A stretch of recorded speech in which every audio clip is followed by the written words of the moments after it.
The year was 2247, and humanity had changed in ways that people from older times could never have imagined. Cities now floated among the stars. Children were born on worlds that their grandparents had only seen through telescopes. The human race had spread across 12 star systems and built colonies on planets that once seemed impossibly far away. The United Earth Navy protected these new homes with a fleet of powerful warships.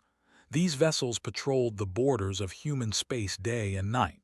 They watched for threats and kept the peace. Most days were quiet. Most patrols found nothing but empty darkness between the stars. Captain Daniel Hayes commanded the USS Sentinel, a dreadnought-class battleship that represented the best of human engineering. The ship stretched nearly a kilometer long and carried enough weapons to fight a small war. 400 crew members called it home. They had served together for 3 years and trusted each other completely. Daniel was a tall man with gray eyes and a calm voice that never seemed to waver. He had joined the Navy at 18 and worked his way up through the ranks over 20 years. He had seen combat twice before and lost friends both times. Those experiences had taught him that war was not glorious. It was simply necessary when all other options failed. The Sentinel had been stationed near the frontier for 3 months. This region of space marked the edge of human territory. Beyond it lay the unknown. Unexplored systems stretched into infinity, holding mysteries that humanity had not yet discovered. Lieutenant Commander Lisa Monroe served as the first officer aboard the Sentinel. She was a serious woman with dark hair and sharp instincts. Her job was to keep the ship running smoothly and to advise the captain on all matters. She took both responsibilities seriously. On the morning that changed everything, Lisa was reviewing sensor data on the bridge when something unusual caught her attention. A signal was coming from beyond the territorial boundary. It was clearly artificial. Someone or something was broadcasting a message into human space. She called Captain Hayes to the bridge immediately. He arrived within minutes and studied the readings himself. The signal was repeating on a loop. It appeared to be using human language, though the translation was rough and broken. Commander Park worked at the communications station. He was young for his rank, only 32, but his skills with language and signal analysis were unmatched in the fleet. He isolated the transmission and cleaned up the audio until the words became clear. The message played across the bridge speakers. Every officer present heard it. "Weak creatures of Earth, your expansion ends here. Send your strongest vessel. We will demonstrate your insignificance. You have been warned." Silence followed. The crew exchanged glances, but no one spoke. They had trained for this possibility. First contact with an alien species was always considered likely given how far humanity had spread. But training and reality were very different things. Traced the signal to its source. What he found made his blood run cold. A massive fleet of unknown vessels was waiting just beyond sensor range. Preliminary scans detected over 200 warships. Each one was larger than the Sentinel. Each one appeared heavily armed. Daniel absorbed this information without visible reaction. His mind was already working through the options. He could retreat and warn Earth Command. That was the safe choice. But retreating would take time. Weeks would pass before reinforcements could arrive. In those weeks, the alien fleet could advance and threaten 3 colony worlds with millions of inhabitants. He contacted Earth Command through the secure channel. Admiral Susan Porter answered from headquarters on Luna. She was an older woman with white hair and decades of experience. She had sent young officers into danger before. It never got easier. Daniel explained the situation clearly. He described the signal, the fleet, and the threat to nearby colonies. He asked for orders and waited. Admiral Porter consulted with her staff for nearly an hour. When she returned to the channel, her face was grave. Reinforcements were too far away. Evacuation of the colonies was impossible on such short notice. Someone had to respond to the alien challenge and buy time for humanity to prepare. The Sentinel would go alone. Daniel accepted the orders without argument. He had known this would be the answer before he asked. The math was simple. One ship against 200 was certain death, but doing nothing would cost millions of lives instead of 400. He gathered his senior officers in the briefing room and explained what they faced. Lisa Monroe stood at his right side. Chief Engineer Adams sat across the table, his weathered hands folded in front of him. Lieutenant Maria Santos represented the Weapons Division. Medical Officer Grant listened quietly from the corner. Daniel told them everything. He did not hide the odds or offer false hope. They would be outnumbered and they would probably not survive, but their sacrifice would give Earth time to prepare. Their deaths would have meaning. He gave them a choice. Anyone who wished to transfer off the ship could do so without shame. Escape pods could reach the nearest colony within a week. No one would think less of those who chose to live.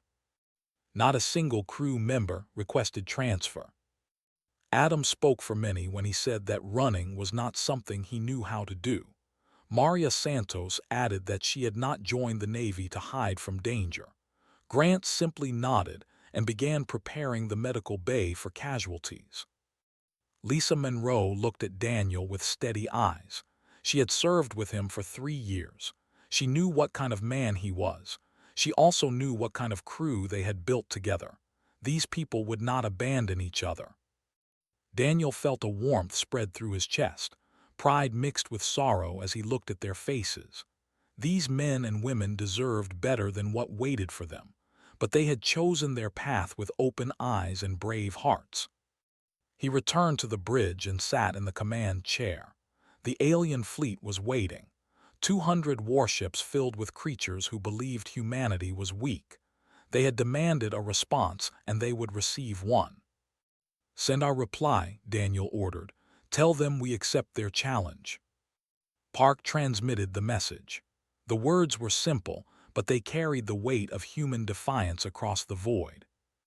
"We are the USS Sentinel. We represent the people of Earth. Your challenge is accepted. We are coming." The ship turned toward the frontier and began its journey into history. Behind them, the colonies continued their peaceful existence, unaware of the sacrifice being made on their behalf. Ahead of them, an enemy waited with overwhelming force. None of them knew if they would survive the coming battle, but all of them knew why they were fighting. They fought for the families they had left behind. They fought for the children who would grow up on distant worlds. They fought because someone had to stand between humanity and those who wished it harm. The Sentinel crossed the boundary at full speed. There was no turning back now. The Sentinel crossed into contested space as the ship's clock marked the beginning of a new day.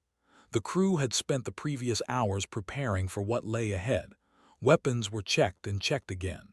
Shield generators were tested at maximum capacity. Every system on the ship was brought to peak performance. Captain Daniel Hayes stood on the bridge and watched the sensor display. The alien fleet appeared slowly, emerging from the darkness like a nightmare taking shape. 200 warships spread across his screen in a formation that spoke of military discipline and hostile intent. Each vessel was massive. Each one bristled with weapons that his officers could not identify. They called themselves the Dominion. This information came from intercepted communications that Park had managed to decode. They were a reptilian species that had built an empire across 47 conquered worlds. They had never lost a war. They had never shown mercy to those they defeated. Warlord commanded the forces from his flagship, a vessel called the Crushing Tide. It was the largest ship in the fleet, nearly 3 times the size of the Sentinel. I had studied human broadcasts for years before making contact. He had learned their language and their history. He believed he understood them completely. Humans were soft creatures in his view. They cared too much about individual lives. They hesitated to sacrifice their own people for victory. This weakness would be their downfall. They had no such concerns. Death in battle was considered honorable. Retreat was unthinkable. Chief Engineer Adam reported from the engine room. He was a stocky man in his 50s with hands that had fixed more broken systems than he could count. The reactor was running at full power. Every backup system was online and ready. Whatever happened in the coming battle, the Sentinel would not fail because of mechanical problems. Lieutenant Maria Santos coordinated the weapons division from her station on the bridge. She had dark hair pulled back in a tight braid and eyes that missed nothing. The Sentinel carried plasma cannons, missile batteries, and point defense lasers. It was enough firepower to destroy a small moon, but against 200 enemy ships, raw numbers offered little comfort. Maria had run the calculations privately. If every weapon on the Sentinel hit its target perfectly, they might destroy 30 or 40 enemy vessels before being overwhelmed. That assumed the shields were similar to human technology. That assumed their weapons were no more powerful than expected. Those were dangerous assumptions. The opened communication when the Sentinel reached the center of the contested zone. A holographic image appeared on the main screen. Warlord stared down at the bridge crew with yellow eyes that held no warmth or mercy. He was tall and covered in dark green scales. His mouth was filled with teeth designed for tearing flesh. Scars marked his face and arms, evidence of battles fought and won over many years. He wore armor that gleamed under the lights of his bridge. "One ship," said slowly. His voice was deep and carried a strange echo. "You send one ship against the Dominion. Is this courage or stupidity?" Daniel Hayes rose from his command chair and faced the screen. He stood straight and met the alien's gaze without flinching. His crew watched him carefully. They took strength from his calm presence. "You asked for our strongest," Daniel replied. "Here we are." A laughed. The sound was harsh and unpleasant, like stones grinding together. He had expected the humans to beg for mercy or try to negotiate. This defiance amused him. It would make their destruction more satisfying. "Your species has spirit," the warlord admitted. "That spirit will break before this day ends. You will scream for mercy and find none. Then your worlds will follow. Every human colony will burn. Your children will serve the Dominion as slaves. Your civilization will become a memory."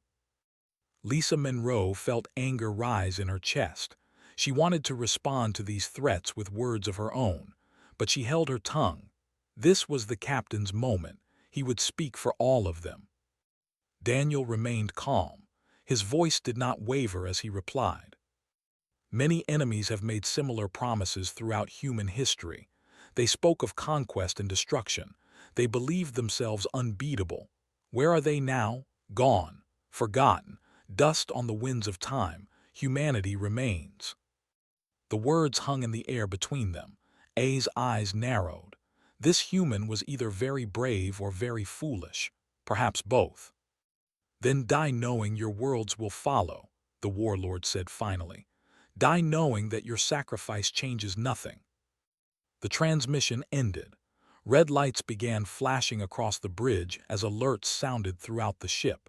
The fleet was moving. 200 warships began advancing toward the Sentinel in a coordinated attack pattern.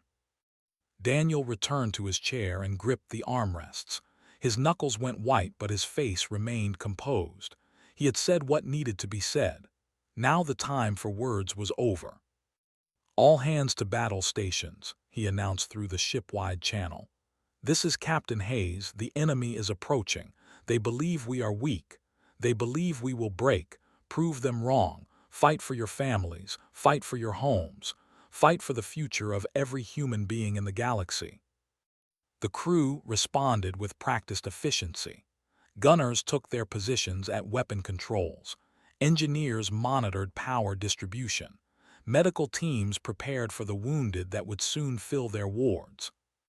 Lisa Monroe sat at the tactical station beside the captain. She brought up the battle display and studied the enemy formation. They were approaching from all directions. They intended to surround the Sentinel and crush it from every angle. "They are not taking us seriously," she observed quietly. "They expect this to be easy." Daniel nodded. "Then we will teach them otherwise." The first wave of enemy fighters launched from the carriers. Hundreds of small craft swarmed toward the Sentinel like insects drawn to light. Behind them, the larger warships continued their steady advance. Maria Santos tracked the approaching fighters and calculated firing solutions. The point defense systems came online with a low hum. Laser batteries swiveled to face the incoming threat. Adam watched the power readings from his station in the engine room. The ship was drawing enormous amounts of energy. Everything was within acceptable limits for now. But the battle had not truly begun. Grant waited in the medical bay with her team of doctors and nurses. They had prepared for mass casualties. Beds were ready. Surgical equipment was sterilized. Blood supplies were stocked. She hoped they would not need any of it. She knew they would need all of it. The first enemy fighters came within range. "Fire at will," Daniel ordered. The Sentinel began to fight. Laser beams reached out across the darkness and found their targets. Fighters exploded in bright flashes. The point defense systems worked exactly as designed, cutting down enemies with mechanical precision. But more fighters came, always more. The swarm seemed endless. Daniel watched the battle unfold and made his decision. They could not win by standing still. They had to move. They had to attack. "All ahead full," he commanded. "Take us into their formation." The Sentinel surged forward. The battle for humanity had begun. The Sentinel charged forward into the heart of the enemy formation. Captain Daniel Hayes had made his choice and committed to it completely. Standing still meant death. Movement meant a chance, however small, to inflict real damage before the end came. Lieutenant Cooper manned the point defense systems from his station on Deck 4. He was a young man with quick reflexes and steady nerves. Hundreds of enemy fighters filled his targeting screen. Each one had to be tracked and destroyed before it could damage the ship. His fingers moved across the controls faster than thought. Laser batteries fired in continuous streams. Bright lines of energy cut through the darkness and found their marks. Fighters exploded one after another. Metal fragments scattered in all directions. But for every fighter destroyed, two more seemed to take its place. The Sentinel's shields absorbed the initial barrage from the enemy swarm. Energy readings spiked across the defensive grid as alien weapons tested human engineering. The shields held. They had been designed to withstand punishment far greater than fighter attacks. Commander Lisa Monroe coordinated damage control from the tactical station. She tracked every system on the ship and dispatched repair crews before problems became critical. Small fires broke out on Deck 7. A power conduit failed on Deck 12. Minor issues that could become major disasters if left unattended. The first wave of fighters broke against the Sentinel like water against stone. Cooper had destroyed over 40 craft in the opening minutes. Other gunners across the ship added to the count. The enemy swarm thinned but did not retreat. Captain Hayes watched the tactical display with focused attention. The larger warships were holding back. They expected their fighters to weaken the human vessel before the capital ships moved in for the kill.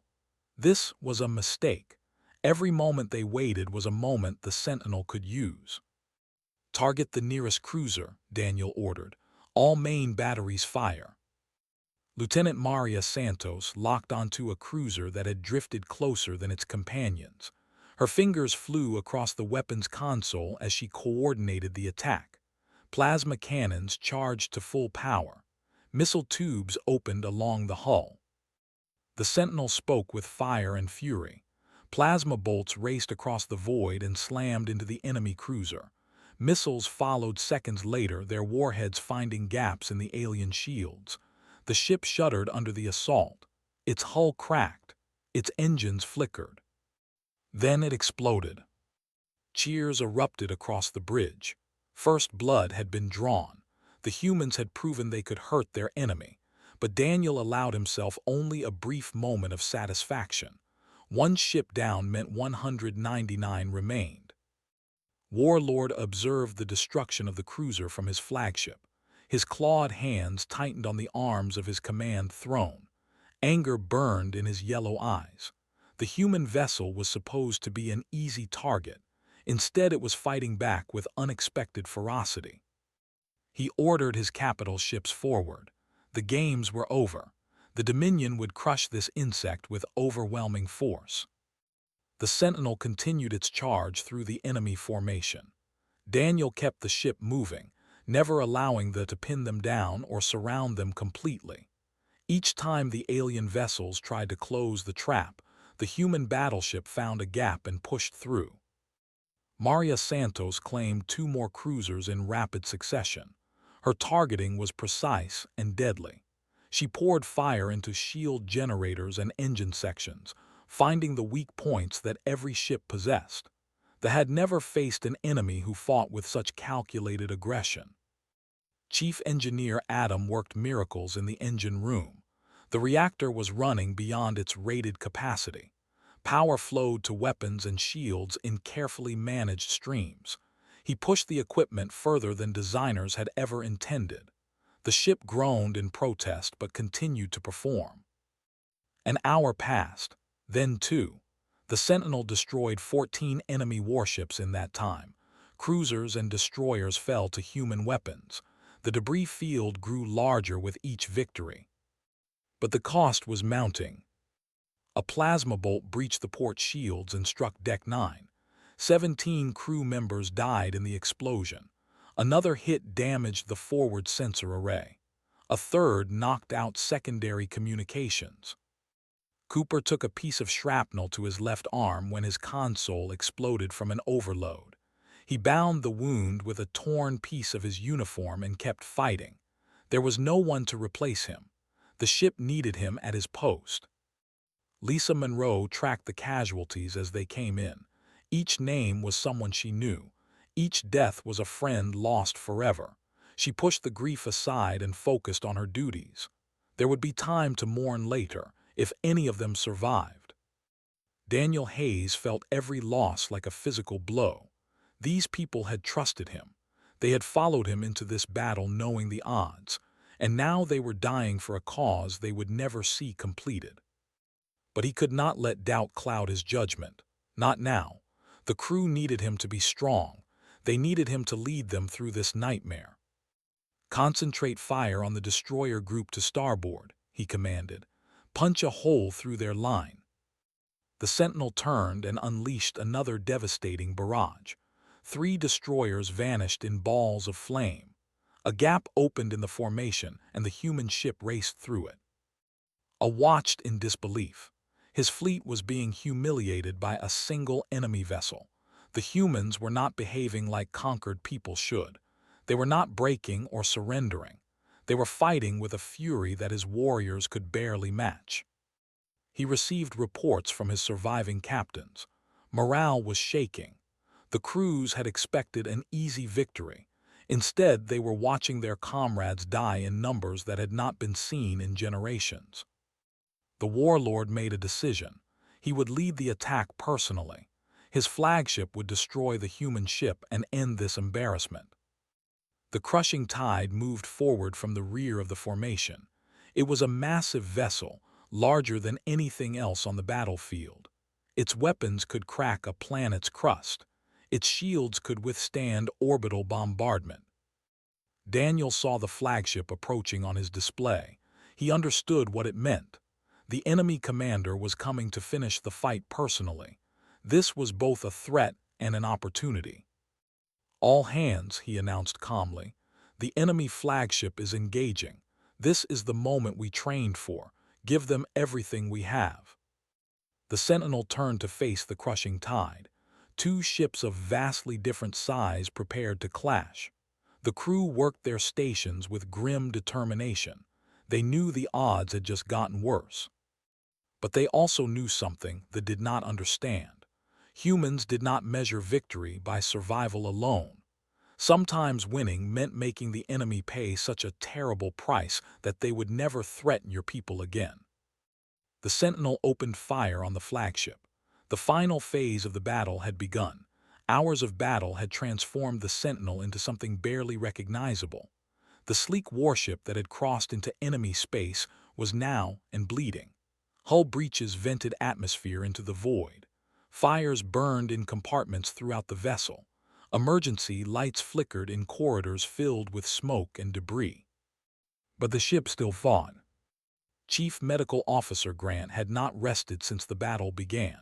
Her medical bay was filled beyond capacity with wounded crew members. Doctors and nurses moved between beds in a constant rush. The sounds of pain and desperate effort filled the air.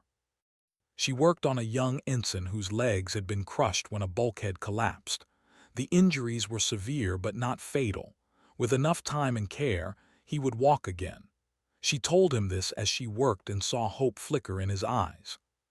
Time was the one thing they did not have.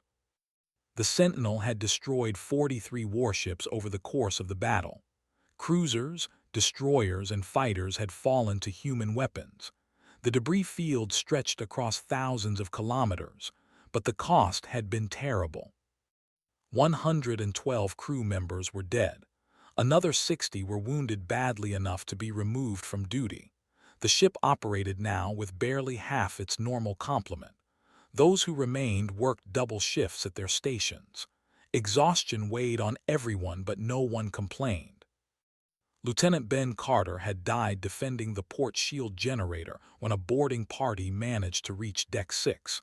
He had held the corridor alone for 7 minutes until reinforcements arrived. The enemy had been driven back, but Ben did not survive his wounds. Ensign was killed when a plasma round breached Deck 7. She had been carrying wounded crew members to safety when the hull gave way. She pushed 2 people into a sealed compartment before the vacuum took her. Her sacrifice saved their lives. The names accumulated in a list that grew longer with each passing hour. Each name represented a person with family and dreams. Each death left a hole that would never be filled. Captain Daniel Hayes felt every loss with profound weight. He had written letters to grieving families before. It was the worst duty any commander faced. Today there would be many letters to write, if he survived to write them. The Sentinel had lost main propulsion 30 minutes ago when concentrated fire from 3 cruisers overwhelmed the aft shields. Chief Engineer Adam had managed to restore partial thrust using emergency systems. The ship could move, but it could no longer run. The forward weapons array went offline 20 minutes later. A lucky shot from the enemy flagship had struck the primary power conduit. Maria Santos redirected fire control to the secondary batteries. The ship's killing power was reduced but not eliminated. The Sentinel drifted now through a sea of wreckage. Debris from destroyed ships, both human and alien, surrounded it on all sides. The vessel leaked atmosphere from a dozen wounds. Fire suppression systems had failed on 3 decks. But the ship still fought. Warlord observed the crippled human vessel from his flagship. The crushing tide had taken damage of its own during the engagement. Minor damage compared to what the Sentinel had suffered, but damage nonetheless. This single human ship had hurt his vessel in ways that entire enemy fleets had failed to achieve. He could not understand these creatures. They were clearly losing. Their ship was dying. Their crew was being slaughtered. Yet they refused to stop fighting. They refused to acknowledge defeat. I had conquered 47 worlds over his long career. He had faced many enemies. All of them had eventually broken. All of them had surrendered or fled when the situation became hopeless. But these humans seemed to have no concept of hopelessness. He decided to offer them a chance to end this with dignity. Perhaps if he showed mercy now, the conquest of their worlds would proceed more smoothly. Broken enemies were easier to rule than dead ones. The communication channel opened. Appeared on the Sentinel's damaged main screen. Static flickered across his image, but his words came through clearly. "Human vessel," he said. "You have fought well, better than any enemy the Dominion has faced. I offer you surrender. Your crew will be taken prisoner and treated according to our laws. Your worlds will be given favorable terms of submission. This battle does not need to continue." Daniel Hayes sat in his command chair. His uniform was torn and stained with blood. Some of it was his own from a wound on his forehead. Most of it belonged to others he had helped carry to medical bay during brief pauses in the fighting. He looked around the bridge at his surviving crew. Lisa Monroe stood at the damaged tactical station. Her face was pale with exhaustion, but her eyes remained sharp. Park monitored communications despite a broken arm that hung in a makeshift sling. Maria Santos had taken shrapnel wounds to her shoulder, but refused to leave her post. These people had given everything for this fight. They had watched friends die. They had pushed through pain and fear and despair. They had held the line against impossible odds. Daniel knew what his answer had to be. It was the only answer that honored their sacrifice. "We did not come here to surrender," he told. His voice was steady despite his wounds. "We came here to show you what happens when you threaten our people." Stared at the human captain in genuine surprise. The offer had been more than fair. Surrender would save the lives of the remaining crew. It would spare their worlds the worst consequences of conquest. Yet this man refused. "You will all die," the warlord warned. "Every one of you, and your deaths will change nothing." Daniel smiled. It was a tired smile, but it held no fear. "You have already lost nearly a third of your fleet to a single ship. Our deaths will cost you more still. When you reach our worlds, you will find millions more who will fight just as hard. How many ships can you afford to lose? How many warriors?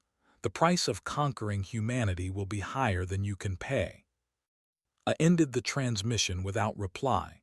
His clawed hands trembled with barely contained rage. This human had spoken truth. The cost of this battle was already catastrophic. His fleet would need years to recover. The conquest he had planned was no longer possible. But he would still destroy this ship. Pride demanded nothing less. The crushing tide moved closer. Its weapons charged for a final devastating strike. Daniel watched the flagship approach. He had one last card to play. It would cost everything, but it might just break the enemy forever. He began giving orders. The crew listened and understood. They prepared for the end. The final hour of the USS Sentinel began with a simple question. Captain Daniel Hayes asked his crew if they understood what he was proposing. He asked if they were willing to pay the ultimate price. The answer came without hesitation. Every surviving crew member voted to proceed. There were no dissenting voices. There was no fear in their eyes. They had already accepted that they would not survive this battle. Now they would ensure their deaths meant something. Chief Engineer Adam received his orders and went to work immediately. The Sentinel's reactor was damaged but still functional. The engines were operating at reduced capacity, but they could still generate thrust. What Daniel needed was a final burst of acceleration. Everything the ship had left poured into one desperate charge.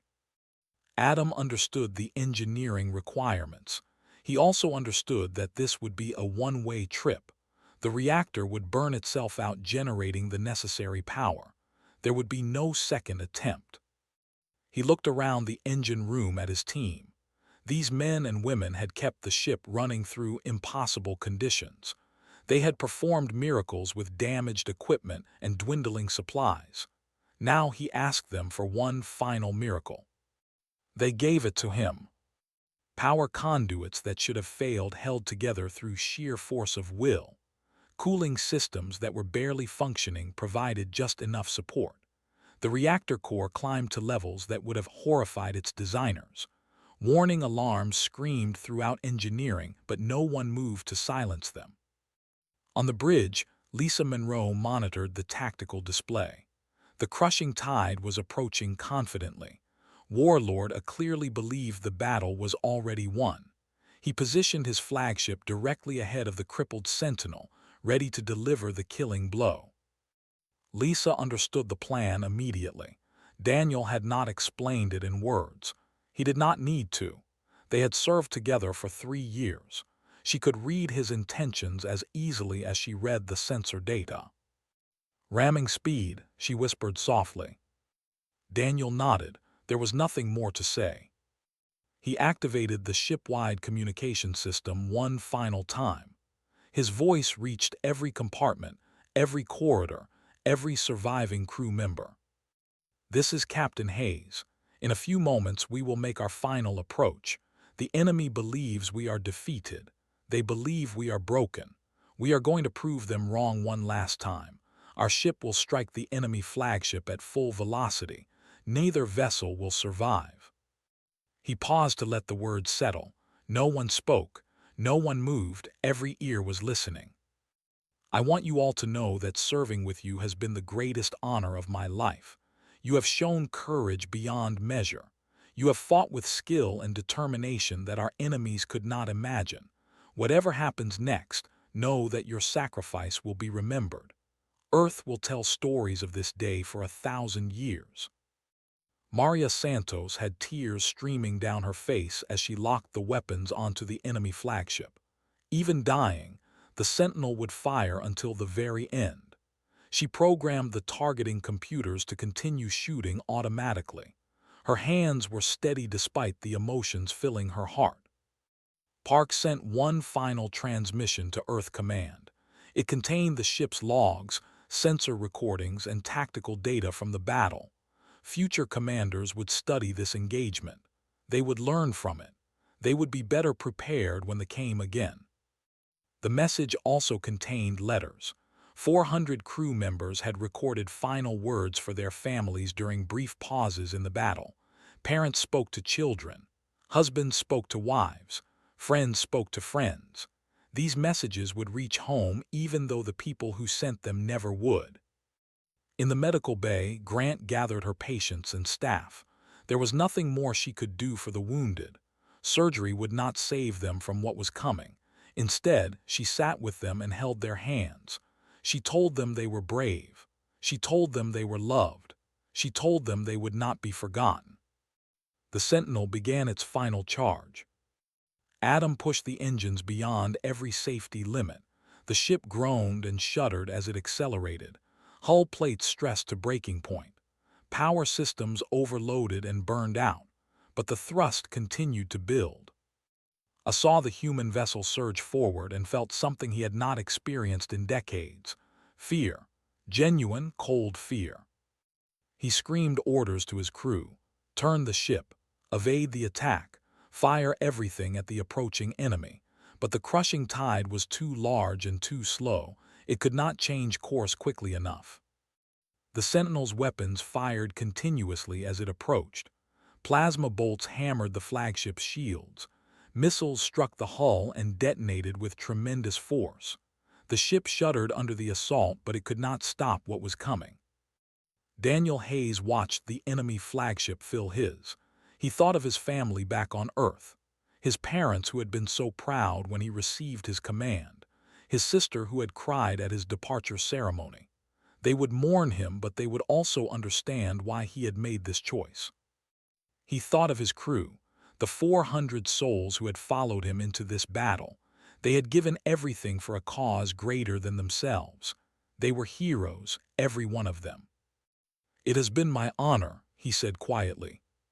The Sentinel struck the crushing tide at full velocity. The impact was visible from nearby star systems. A flash of light brighter than a small sun erupted where the two vessels had been. Energy released by the collision vaporized both ships instantly. Debris scattered in all directions at tremendous speed. When the light faded, nothing remained. No wreckage large enough to identify, no survivors from either crew. Two massive warships had simply ceased to exist. The fleet fell silent. 67 of their warships had been destroyed. Their warlord was dead. Their flagship was gone, all from a single human vessel. The surviving commanders gathered to assess their situation.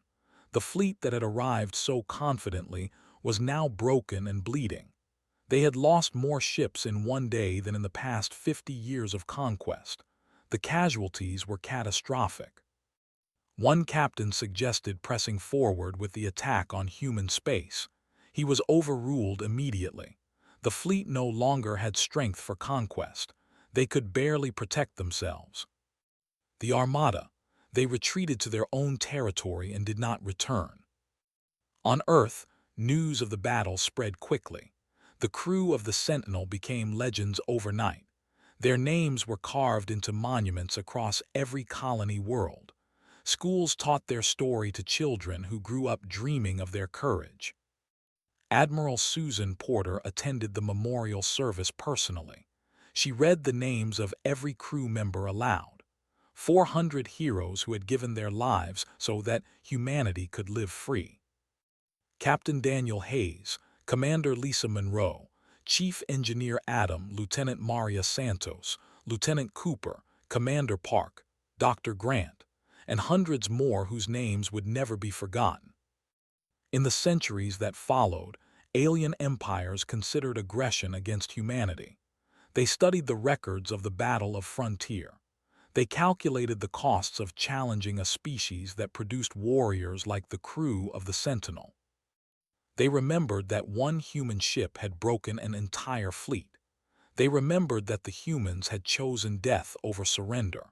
They remembered that none had returned from that battle, neither the defenders nor the attackers who had challenged them. And they chose peace instead.